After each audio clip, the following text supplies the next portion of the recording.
서울이라는 도시 공간을 한눈에 조망할 수 있는 특별한 곳, 63 스카이아트 미술관입니다.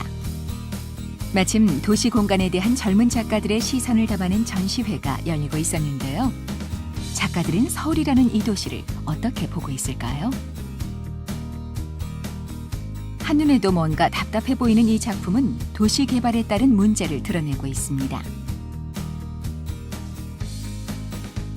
도시의 야경을 그려낸 이 작품에서는 어쩐지 도시 생활의 고단함이 느껴집니다.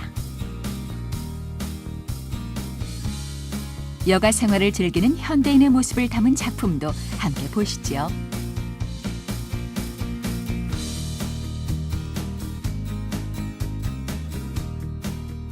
흥분과 활력이 넘치지만 동시에 혼돈과 위험이 가득한 삶의 공간 도시. 그 공간과 도시인의 상관관계를 풀어봅니다.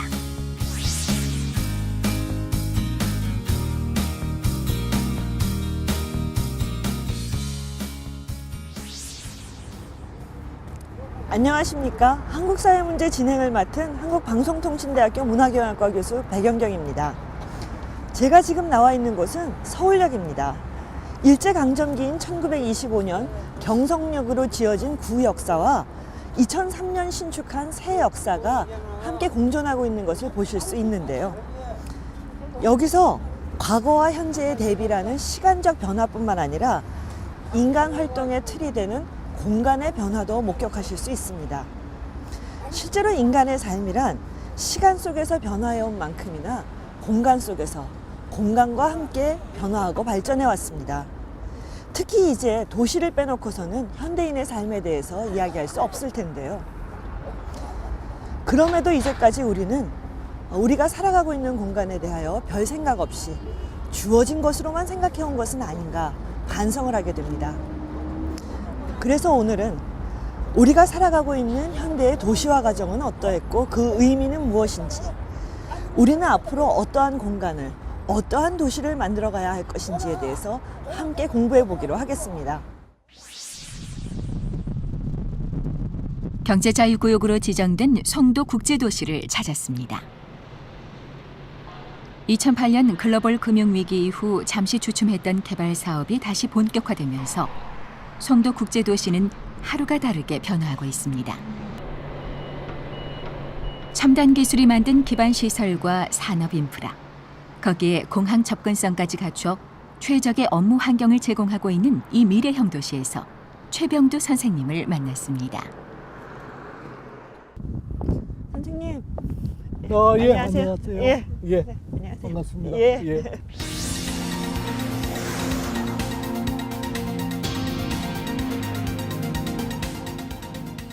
지금 저희는 인천광역시 송도 신도시에 나와 있습니다. 교수님, 여기 한눈에 봐도 막 고층 빌딩에 또 공사장에 개발이 진행 중이라는 걸 갖다 알 수 있을 것 같은데요. 송도 신도시에 대해서 좀 소개를 해주시면 좋을 것 같습니다. 네. 이곳은 송도 신도시라고 하기도 하고 송도 국제도시라고 하는 곳입니다. 과거 이곳은 바다와 갯불로 이루어졌던 곳인데요. 그 위를 매립을 해서 간석지 위에 현재와 같은 도시가 건설 중에 있습니다. 이곳에는 보시는 것처럼 아주 고층 빌딩들이 높게 많이 써 있는데, 이곳은 송도 인천타워나 컨벤션 센터 또는 뭐 트레이드 센터 이런 것들이 만들어질 뿐만 아니라 박물관, 그리고 해양관, 뭐 문화센터, 심지어 골프장까지 건설될 예정으로 되어 있습니다. 이곳은 인천 경제 자유구역의 한 부분을 건설 중인데요.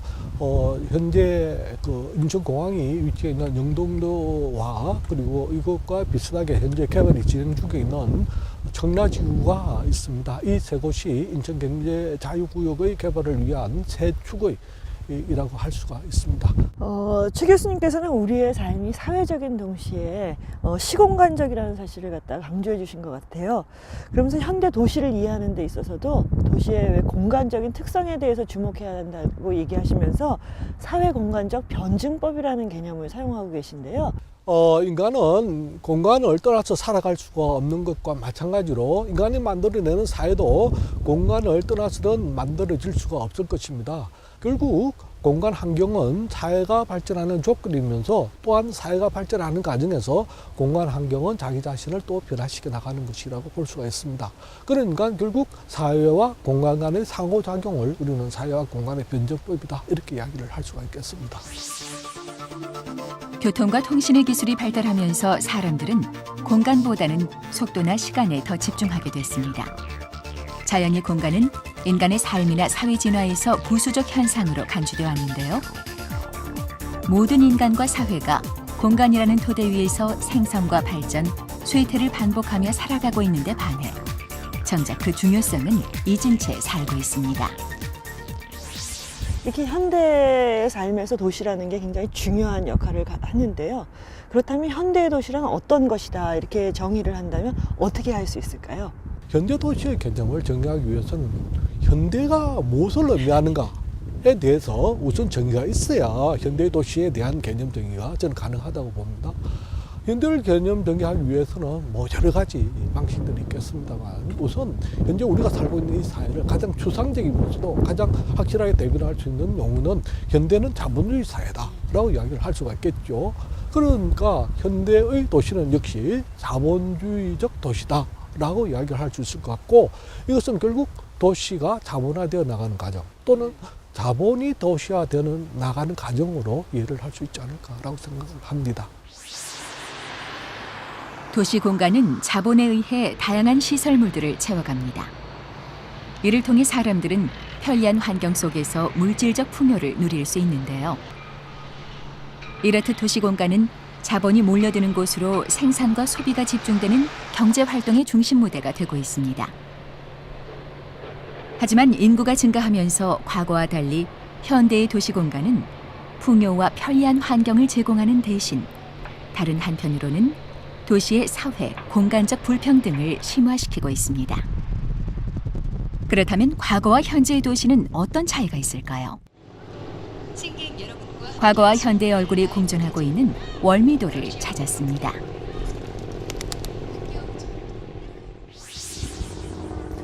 교수님, 저희가 지금 인천광역시 월미도를 걷고 있는데요. 과거의 도시와 현재의 도시는 같은 도시지만 개념 자체가 좀 차이가 있는 것 같습니다. 어떤 차이가 있을까요? 오늘날 도시는 과거의 도시처럼 정치의 중심지이기도 하지만 또 한편으로 경제 중심지였습니다. 과거 우리가 농경사회에서의 도시는 그 당시의 경제는 시골에서 농업적 기반에서 이루어졌다라면은 오늘날 경제는 도시 내부에서 이루어지는 제조업과 그리고 여러 가지 첨단 기술 산업 또는 현장작 서비스를 중심으로 하는 경제 발전이 이루어지고 있는데, 그 과정에서 이제 도시는 자본주의 경제의 어떤 물적 토대를 제공해주는 중요한 기반이 되었습니다. 그런 과정에서 이제 우리는 자본의 도시화라고 할 수 있을 것 같고요. 보다 최근의 경향을 보면은 이러한 자본의 도시화 과정은 단순히 제조업에서 고급 제조업을 하는 부분에서부터 더 나아가서 최근에는 건축이나 보험 또는 이제 정보통신사업, 그 외에도 법률이나 경영 이런 부분들이 집중되어 있는 그런 기업의 본사와 생산자 서비스를 중심으로 하는 도시가 발달하게 되었습니다. 우리나라 도시의 역사는 건국 신화만큼이나 오래됐습니다. 개국 신화의 환웅이 3,000명의 무리를 거느리고 태백의 신단수 아래에 도읍을 정한 것, 그 신시가 바로 우리나라 최초의 도시라 할 수 있는데요. 이후 건설된 고대 국가들은 도읍지를 중심으로 정치적 권력을 확장시켜 나갔고, 이를 통해 영토를 지배했습니다. 왕조의 정치 권력과 운명을 같이 하면서 성장한 과거의 도시는 권력의 장이자 동시에 전국 공물의 집중지이기도 했습니다. 하지만 우리나라의 도시 공간은 중국과 일본 그리고 서구 열강들에 의한 식민지 쟁탈과 자본주의적 침탈이 본격화되면서부터 급속도로 변화하기 시작했습니다. 그렇다면 우리나라에서 도시라는 공간에 가장 중요한 변화가 일어났던 것은 언제라고 할 수 있을까요? 완전히 우리가 일제의 침략을 받지 아니했다면은 그 자체로서 자본주의로 넘어갈 수 있는 중요한 계기가 되었다고 볼 수가 있습니다. 그러나 우리나라 도시의 대부분들은 새로운 경제 체제를 받아들이는 과정이 일제로부터 받아들이게 됩니다. 특히 조선시대 아주 말기에 오면은 외세 침탈로 또는 외세의 강압에서 도시들이 개방을 하게 되는 셈이죠. 이것 인천만 하더라도 1883년에 제물포에 조계지가 형성되고 거기에 따라서 새로운 상업의 거점으로서 개방이 되게 됩니다. 그 이후에도 일제 시대를 거치면서 섬유산업이나 기계공업이나 이러한 이제 근대적인 산업들이 발달을 하게 되고 또 특히 이제 서울의 관문도시로서 인천이 개방이 됩니다. 그러나 이러한 그 도시의 발전 과정은 어디까지나 일제의 침탈을 위한, 일제가 한반도를 수탈하기 위한 수단이거나 또는 만주로 진출하기 위한 자신들의 이해관계 건강한 도시의 발달이었고, 우리나라의 우리나라의 국토를 전조를 하는, 국토 개발을 전조를 하는 이런 발전이 아니었다고 볼 수 있습니다. 따라서 우리나라는 해방 이후에 특히 1960년도에 자본주의 경제 체제가 보다 본격적으로 발달하면서 우리나라의 도시들도 본격적으로 현대화되어 나가는 과정을 겪게 되었다고 볼 수 있습니다. 네, 그러니까 지금 저희가 서 있는 인천이나 수도권도 그렇지만 포항이나 광양, 울산과 같은 도시들도 산업화를 거치면서 성장한 도시 같은데요. 네, 그렇습니다. 우리나라의 도시는 크게 두 가지 유형으로 구분을 할 수가 있을 것 같습니다. 과거 전통적으로 행정의 중심지로서 발달해 온 도시들이 새로운 자본주의 경제체제를 맞으면서 확대되는 과정이 있을 것 같고, 또 과거에는 조그만 어촌 마을이었거나 농촌이었는데 새롭게 산업화가 되는 과정에서 도시가 개발되는 경우를 볼 수가 있습니다. 예를 들어서 포항이나 울산이나 또는 광양, 구미와 같은 이런 도시들은 새롭게 산업화된 도시라고 한다면은 과거 지금 현재의 뭐 예를 들어서 이제 그 C급 도시들 대부분의 대도시들이나 또는 옛날 전통적으로 행정 중심지였던 그 도시, 도청의 소재지 같은 경우는 또 전자의 사례라고 보아야 되겠습니다. 우리나라의 도시는 1960년대 이후 본격적인 자본주의적 경제 성장과 함께 체계적으로 발전하기 시작했습니다. 해외에서 도입한 막대한 차관을 국가 주도적인 산업화 작업에 투입하면서 경제 성장의 토대를 만들게 된 것입니다. 도시 공간이 조성됐고 댐이나 발전소가 건설됐으며 이를 연결하는 교통망이 구축됐습니다. 이에 따라 기존에 인구가 밀집해 있던 대도시가 새롭게 발전할 수 있었습니다. 수도권 지역과 더불어 포항, 울산, 광양을 잇는 남동 임해 지역에 대규모 공단들도 조성됐습니다. 한국의 자본주의 발달은 정치, 경제 체제와 맥을 같이 하는 도시 공간의 변화를 통해서 이루어졌습니다. 최 교수님께서는 도시 공간에서 이루어지는 사회 경제 활동을 갖다 설명하시면서 도시 건조 환경이 갖는 중요성에 대해서 강조하고 계시는데요. 이 건조 환경이라는 말이 무슨 말인가요? 네, 건조 환경이라고 할 때 참 쉬운 용어처럼 보이는데 상당히 개념화된 용어라고 할 수가 있습니다. 그냥 도시에서 볼 수 있는 가시적 경관을 전체적으로 이런 건조 환경이라고 할 수도 있겠죠. 그리고 그것은 어떤 물적 토대를 말하기도 하는데요. 도시에서 이루어지는 생산과 생활, 일반 생활 활동 전반에 걸쳐서 우리가 필요하는 도시의 어떤 물적 기초를 우리는 건조 환경이라고 지칭할 수 있습니다. 건조 환경이라고 이야기할 때 흔히 사회 간접 자본이라든지 SOC라는 용어로 대체해서 쓰기도 합니다. 그러나 사회 간접 자본이라고 할 때는 그것은 흔히 보다 대규모화되어 있는 예를 들어서 공단이나 또는 뭐 항만, 도로 이런 것들을 말한다면은 건조 환경이라고 이야기할 때는 보다 더 경제적 측면과 일상생활 측면을 동시에 포함하고 있고, 그리고 그것은 자본의 순환 과정, 자본주의 발전 과정과 밀접한 관계를 가지는 것으로 이론적으로 설명이 됩니다. 건조 환경을 개발한다고 하면 그 경제적으로 미치는 파급력이 굉장히 클 것 같은데요. 여기 인천의 경제 자유개발 지역뿐만 아니라 한강 르네상스나 뭐 혁신도시 사업, 뉴타운 사업 이런 게 하나하나 발표될 때마다 지역에 막 부동산 값이 들썩거리고 그랬던 기억이 나네요.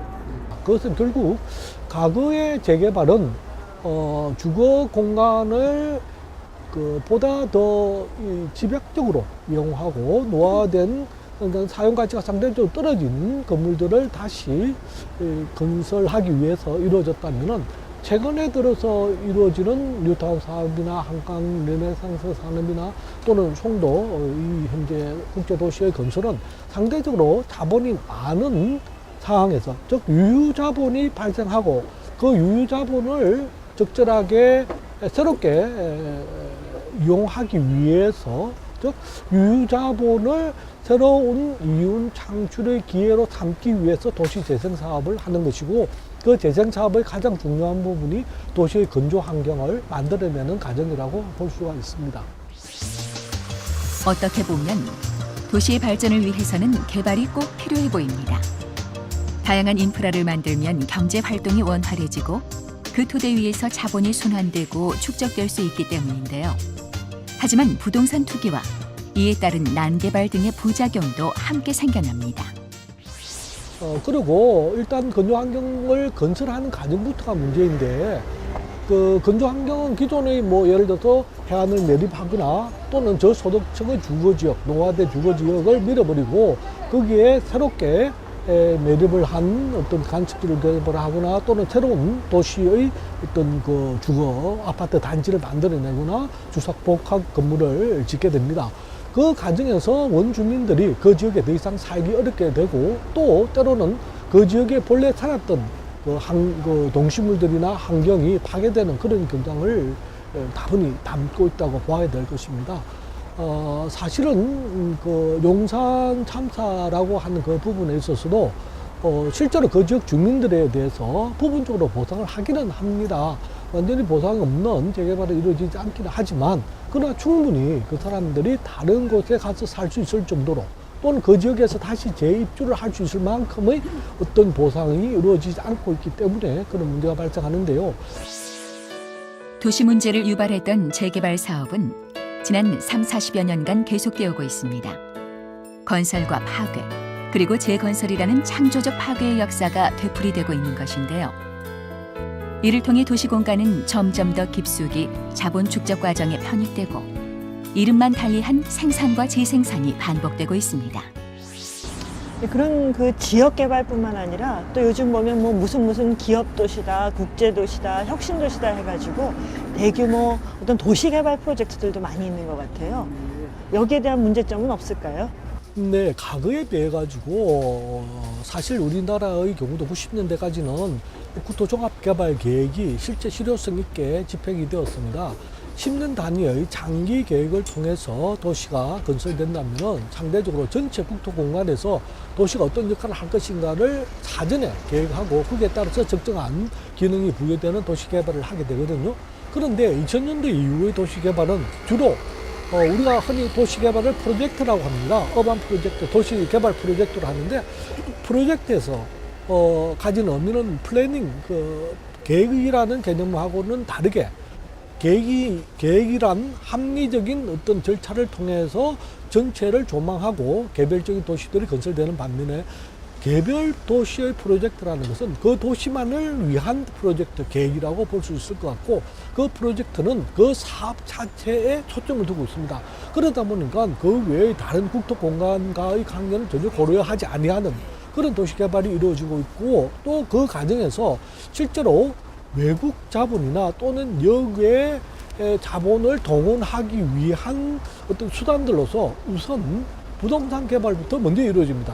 조금 전에 제가 말씀드렸던 그 건조 환경이 먼저 도시 공간을 이 외형적으로 경관적으로 만들어내게 되고, 실제로 그 도시가 제대로 기능을 하기 위해서는 상당 정도 시간이 걸리게 됩니다. 그럼 5년이나 10년 후에 그 기능들이 도시 내에서 실현이 되어야 되는데, 최근에 볼 수 있는 이런 그 국제 도시, 세계 도시의 경우는 그러한 본래 의도했던 최종의 목적이 제대로 실현될 수 있을런지, 과연 인천만 하더라도 인천 송도 지구에 본래 계획했던 외자가 또는 외부의 그 비즈니스 기능이나 금융 기능이 제대로 들어올 수 있을는지에 대해서는 아무도 장담하기 어려운 실정입니다. 신자유주의는 우리 사회의 많은 것을 바꿔놓았습니다. 도시 공간도 예외일 수 없는데요. 신자유주의적 또는 기업주의적 도시 전략은 투기와 양극화를 촉진하고 있습니다.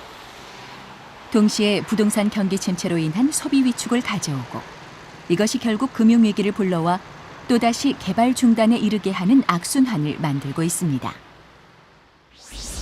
선생님 말씀을 이렇게 듣다 보니까요. 도시공간의 발전도 그렇고 건조 환경의 개발도 그렇고 자본주의 경제체제의 발전과 이렇게 연관을 지어서 보지 않으면 안 될 것 같은데요.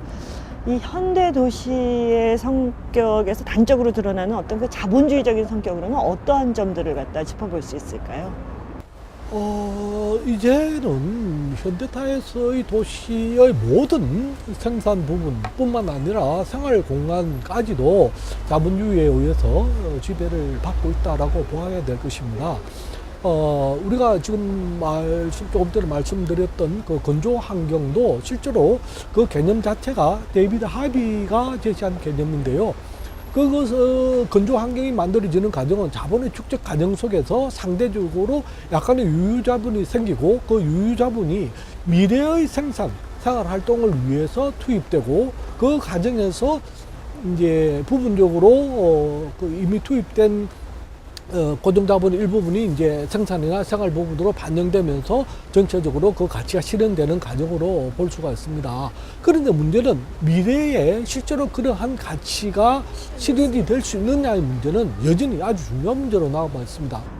이 도시 성장에 따른 어떤 그 필연적인 귀결이라고 할까요? 이렇게 도시가 발전을 하다 보면은 이제 인구가 밀집되게 되고 인구가 이렇게 도시 내부에서 과밀화하게 되면 그걸 해결하기 위해서 도시가 팽창하는 양상을 보이는 것 같은데요.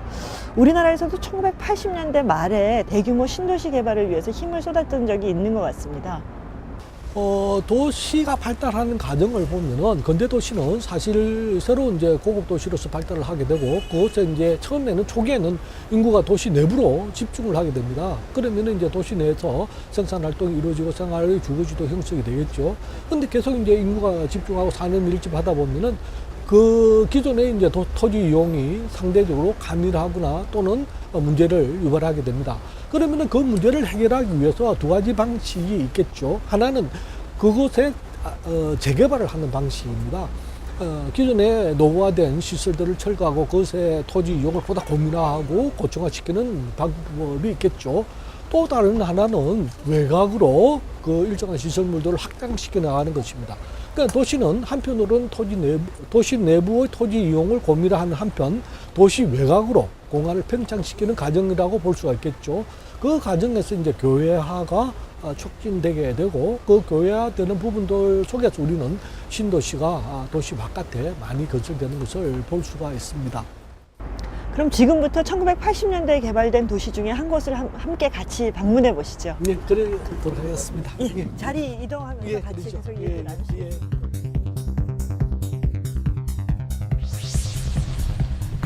도시 건조 환경은 도시 내부 재개발은 물론 도시 외곽으로까지 이어졌습니다. 이른바 신도시들이 생겨나기 시작한 것인데요. 대표적인 신도시 일산으로 향했습니다. 서울의 인구 증가로 인한 주택난을 해소하기 위해 1980년대 말 개발된 일산 신도시. 하지만 이 도시는 주거 기능만을 담당하는 곳으로 만들어졌습니다. 자급적 도시 건설이 아니었기에 주민들의 사회 문화적 활동은 거의 대도시에 의존할 수밖에 없었는데요.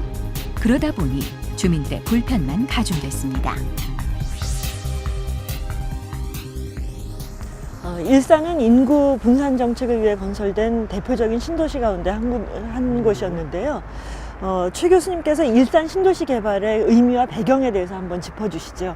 1970년대 사실 그 당시 이제 중동에서 건설 자본이 철수를 하면서 강남이나 또는 목동의 그 신도시들을 개발을 했고 거기에서 일정하게 마련되었던 건설 자본은 새롭게 투자를 해야 될 필요성을 느끼게 되었습니다.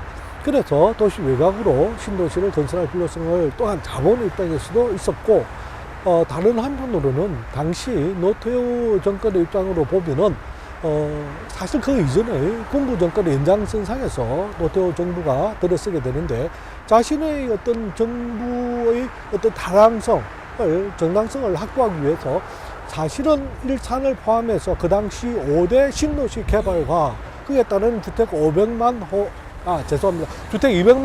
건설 계획을 공약으로 제시하게 됩니다. 그 과정에서 사실은 이 지역이 굉장히 농촌 지역이었고 서울 중심지로부터 상당 정도 떨어져 있었음에도 불구하고 신도시로 지정이 되면서 1차 신도시가 개발되었다고 볼 수 있습니다. 앞에서도 한번 이미 말씀을 나눴지만 최근에 뉴타운 사업은 1980년대 이후 이루어진 주택 공급 정책의 연장선상에 있기도 하지만 또한 신자유주의적 도시개발 사업의 그 전형이라고 할 만큼 많은 문제점을 보여준 것 같은데요. 최 교수님께서는 거기에 대해서 어떻게 생각하시는지요? 사실은 교외화라고 할 때는 도시 내부의 가밀 현상으로 인해서 외곽으로 주거지나 산업이 이전해 나가는 과정에서 필요한 새로운 도시가 만들어졌다면은 최근에 특히 뉴타운 서울 시내를 중심으로 해서 수백 곳에 지정되었던 뉴타운 사업은 도시 내부의 사업으로 다시 되돌아가고 있다고 볼 수가 있습니다.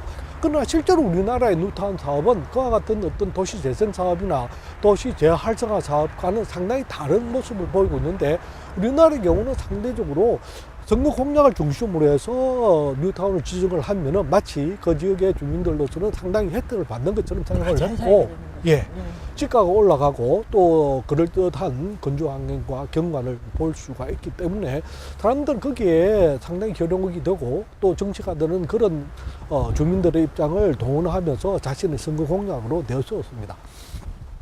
또 다른 한편으로 과거하고 다른 그 개발 방식은 뉴타운 사업은 대부분 민자 사업으로 추진이 되었습니다. 그러니까 뉴타운 사업을 하기 위해서 필요로 하는 자본을 예를 들어서 프로젝트 파이낸싱이라든지 뭐 펀드라든지 뭐 이런 것을 동원하면서 자금을 이렇게 끌어들였는데, 사실은 그 과정에서 민간 자본의 경우 일정한 이윤이 나는 것을 전제로 하지만, 특히 우리나라 2008년도에 금융위기가 전 세계적으로 확산되면서 우리나라에도 상당한 영향을 미치게 됩니다.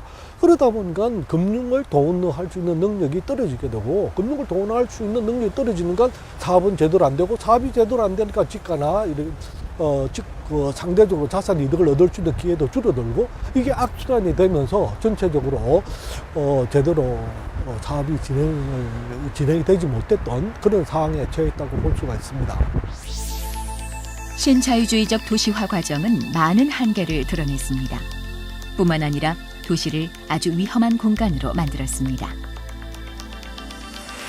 90년대 중반 연이어 발생했던 대형 붕괴 사고가 증명하고 있는데요. 윤택한 생활과 위험이 동시에 도사리고 있는 도시라는 공간에서의 삶은 도시인들을 더욱 힘들게 만들고 있습니다.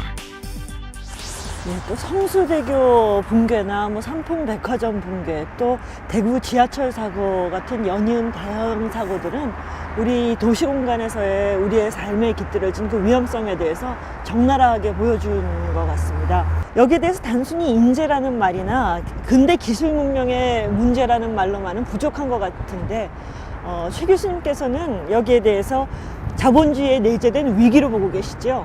네, 그렇습니다. 사실은 사회학에서 흔히 위험사회론이라고 하는 어떤 이론이랄까요, 현대사회를 특징 지우는 개념이 있습니다. 현대사회는 어떤 의미로서는 과거의 자연적 재해로부터는 상당히 자유롭게 되었습니다. 반면에 인간의 삶 자체가 인공적인 어떤 건조 환경을 만들어 나가는 과정 속에서 여러 가지 피해를 입게 되는데, 자본의 입장에서 본다면은 어쨌든 더 많은 이윤을 얻기 위해서는 공기도 단축을 해야 되고, 그 기간을 축소하면서 가능하다면은 비용을 적게 들려고 노력을 하겠죠. 필요로 하는 여러 가지 안전 장치들을 하지 못하게 되는 그런 사태가 발생할 수가 있습니다.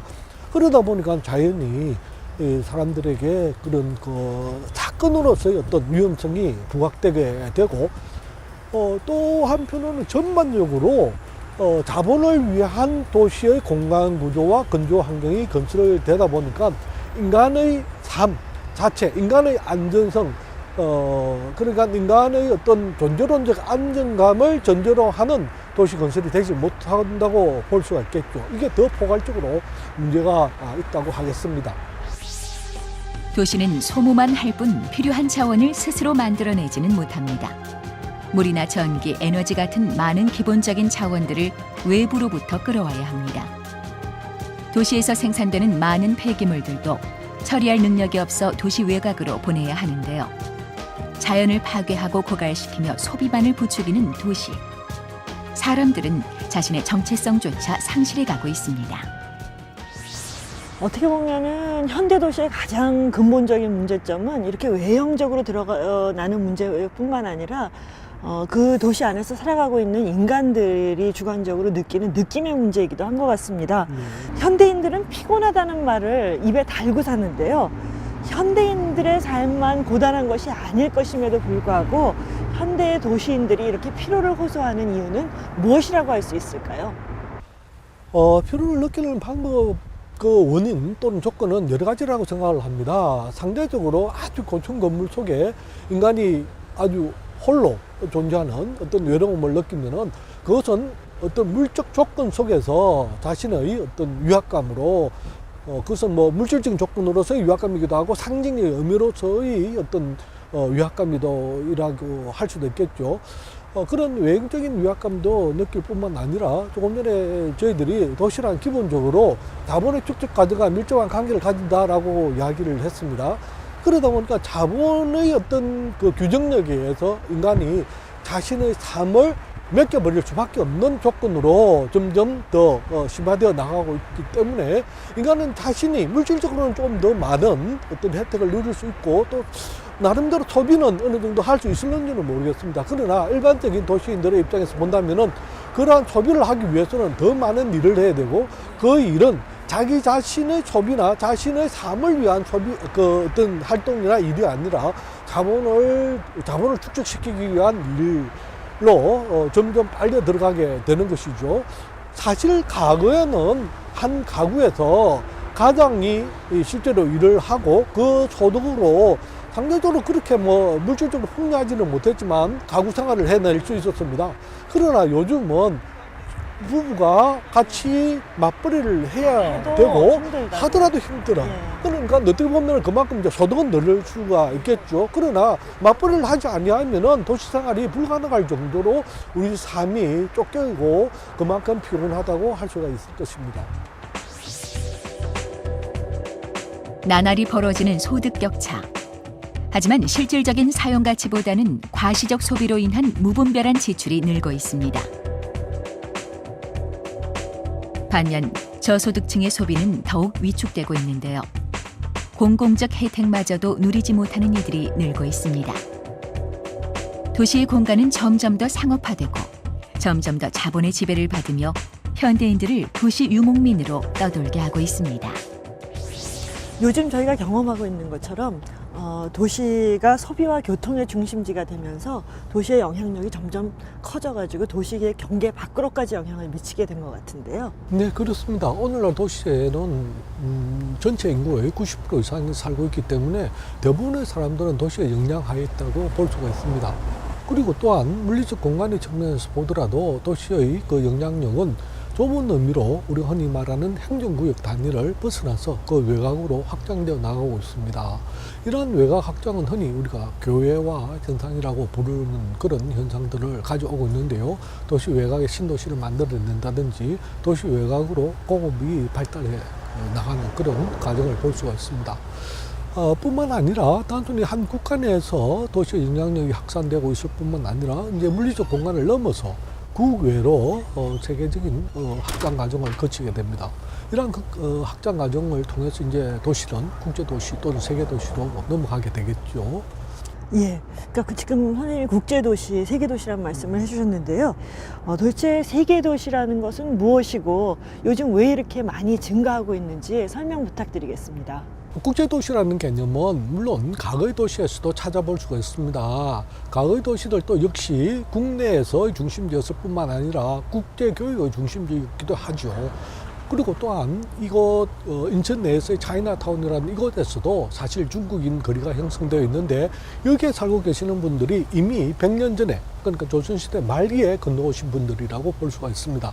이분들이 이곳에 거주하면서 실제로 자기의 생활을 해나가면서 새로운 어떤 계류지역을 만들기는 했습니다. 새로운 거주지역을 만들게 되었는데요. 그런 점에서 본다면 인천도 역시 이미 100년 전에 과거의 인천이 국제도시였다고 볼 수가 있습니다. 그러나 과거의 국제도시와 오늘날 우리가 말하는 세계도시와의 차이는 과거의 도시들이 어떤 도시의 근거를 둔 어떤 영향력 확장 과정이었다면은 최근에 들어서는 이 세계 도시가 세계적인 어떤 자본주의의 지구화 과정 또는 세계화 과정과 밀접한 관계를 가지고 있기 때문입니다. 우리가 흔히 사용하는 세계화라는 개념은 각 국가나 도시, 각 국가의 도시나 지역들이 보다 친밀하게 상호 연계되는 그 과정을 의미를 하는데요. 그만큼 세계적 관계가 확장되었다라고 이야기를 할 수 있겠고, 그 가운데서 특히 세계 도시란 세계화의 중심 지역, 즉 세계적으로 평창되어 나가는 네트워크의 결절지점을 우리는 세계 도시라고 합니다. 거의 대부분의 세계 도시 중심부에는 세계적인 금융 자본이 자리 잡고 있습니다. 이와 함께 초국적 기업과 국제 기구들이 모여 세계적인 네트워크를 구성해 그 영향력을 전 지구적으로 행사하고 있습니다.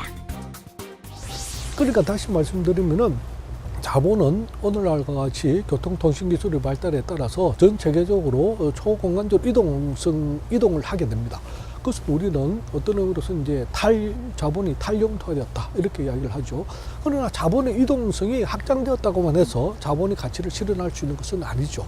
특정한 지역에서 생산도 하고 그 지역에서 판매도 하면서 이윤을 창출할 수 있어야 됩니다. 그것이 바로 오늘날의 세계 도시들이라고 볼 수가 있습니다. 그런 점에서 과거의 국제도시하고는 현격한 차이를 가지고 있다고 볼 수가 있겠죠. 예. 또 최근 사회 문제에 가장 두드러진 양상 중에 하나가 양극화인 것 같습니다. 도시 공간 문제에 대해서도 예외는 아닐 것 같아요.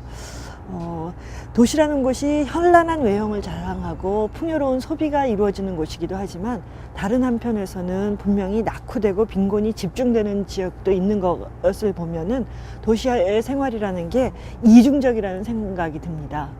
네, 그렇습니다. 물론 과거의 도시들도 도시 계층의 차별성을 보여주고 있습니다. 예를 들어서 일제시대의 도시들도 그 당시 농촌 지역에서 빈곤 때문에 일제의 수탈로 이겨내지 못해서 도시로 이주해온 토막민들이 도심의 주변에 많이 거주를 하고 있었고, 또 60년대 이후에도 새로운 산업화 과정에서 농촌으로부터 이주해온 그 도시의 빈민계층들이 도시 외곽에 많이 위치해 있었습니다. 그러나 오늘날 도시에서는 도시인들의 전반적인 물질적인 생활 수준은 높아졌다고 하더라도 실제로 상대적 격차는 더 커졌고, 도시 외형에 비해서 자신들의 어떤 그 지위가 더 이상 높아지지 아니할 뿐만 아니라, 즉 생계의 곤란을 겪을 뿐만 아니라 사회적으로도 이동성이 굉장히 제한되기 때문에 빈곤의 대물림 현상이 강화되고 있습니다. 이와 같이 과거에는 빈곤을 얼마든지 탈출할 수 있고 양극화를 극복할 수 있다는 우리가 믿음을 갖고 있었지만, 오늘날에는 이 양극화가 점점 고착화 되는 그런 경향을 보고 있다고 하겠습니다. 사람들은 물질적 욕구 충족으로 도시 생활의 고단함을 보상받으려 합니다. 하지만 이제 많은 사람들이 진정한 삶의 의미를 찾는 공간으로 도시를 누리고 싶어 합니다. 미래 도시 공간의 희망을 찾기 위해 다시 송도를 찾았습니다. 지금까지 도시공간과 관련돼서 많은 문제점을 진단해 봤습니다. 이런 문제점에도 불구하고 현대사회는 도시를 아주 떠나서는 살 수 없게 된 것 같은데요. 만약 우리가 이 도시공간에서 어떤 삶의 희망이나 가능성 같은 거를 갖다 발견하고자 한다면 어떤 것이 있을 수 있을까요? 이러한 문제들을 해결하기 위해서는 무엇보다도 인간 자신이 자신의 정체성을 되찾는 것이 아주 중요하다고 생각을 해야 되겠죠. 인간은 왜 살아가는지, 인간은 무엇 때문에 살아가고 또 누구와 더불어서 함께 살아가야 되는지에 대해서 생각을 해볼 필요가 있다고 생각을 합니다. 따라서 단순히 물질 문명만이 아니라 인간은 인간과의 관계 속에서 새롭게 자기 자신을 만들어내는 그런 노력이 필요를 할 것이고, 그렇게 되었을 때 우리가 만들어내는 새로운 공동체가 사실은 물질 문명과 동시에 발전해 나가는 그런 사회를 꿈꿀 수 있다고 생각을 합니다. 바로 이것이 우리가 생각하는 어떤 희망의 도시라고 생각을 할 수가 있겠죠. 우리는 또한 안전한 도시, 자본의 논리보다는 사람이 먼저이고 자연과 조화롭게 공생할 수 있는 도시를 희망합니다. 건강한 노동과 건전한 놀이 문화가 있는 것, 인간다운 삶을 살 수 있는 도시를 꿈꾸고 있습니다. 도시사회운동은 이러한 도시의 희망을 찾는 소중한 첫걸음입니다. 지금 그렇다면 우리 주변에서 이루어지고 있는 도시 사회 운동에는 어떠한 것들이 있을까요? 도시 사회운동은 도시 시민들이 자신의 권리를 되찾고 자기의 정체성을 되찾기 위한 운동이라고 생각을 할 수 있습니다. 그래서 최근에 들어서 정체성의 운동, 생활의 정치 또는 정체성의 정치 이런 이야기를 하면서 자신들이 저에 있는 그 현장에서 자신의 어떤 새로운 이해관계를 위해서 예를 들어서 이제 주거운동 또는 환경운동, 여성들의 경우 여성의 자아실을 위한 어떤 여성운동 이러한 것들이 다 도시사회운동의 한 부분이라고 할 수가 있을 것입니다. 또 오늘은 그렇게 많은 이야기를 하지는 않았지만 도시에서 이루어지는 많은 정치적 현상들에 대해서도 우리가 그 정치를 물신화된 또는 어떤 그 권력이 어떤 특정 집단에게 주어져 있는 그런 도시가 아니라 우리가 스스로 권력을 창출하고 우리의 권력을 스스로 만들어낼 수 있는 그런 도시가 되어야 될 것입니다. 이러한 것들은 우리 도시의 어떤 시민사회를 새롭게 만들어내고자 하는 우리 스스로의 노력들에 의해서 이루어질 것이고 이러한 것들은 새로운 도시 공동체를 만들어 나갈 거라고 생각합니다. 네, 좋은 말씀 감사합니다. 네. 예. 어쩌면 사람들이 꿈꾸는 도시의 모습이 저마다 다를 수도 있을 겁니다. 하지만 분명한 것은 삶의 의미가 상실된 도시 공간은 그 누구도 원하지 않는다는 것이겠죠. 많은 사람들이 자신은 그저 이미 만들어진 도시 공간을 살아갈 뿐이라 생각합니다. 그렇지만 도시 공간은 주어진 조건이나 삶의 배경만은 아닙니다. 지금 우리가 살고 있는 도시 공간과 앞으로 살아가게 될 도시 공간을 만드는 것은 바로 우리 자신입니다. 현대인의 삶의 터전으로서의 도시 공간, 과연 어떠한 모습으로 만들어 가시겠습니까? 다음 시간에는 제8강 에너지와 기후변화에 대해서 알아보기로 하겠습니다.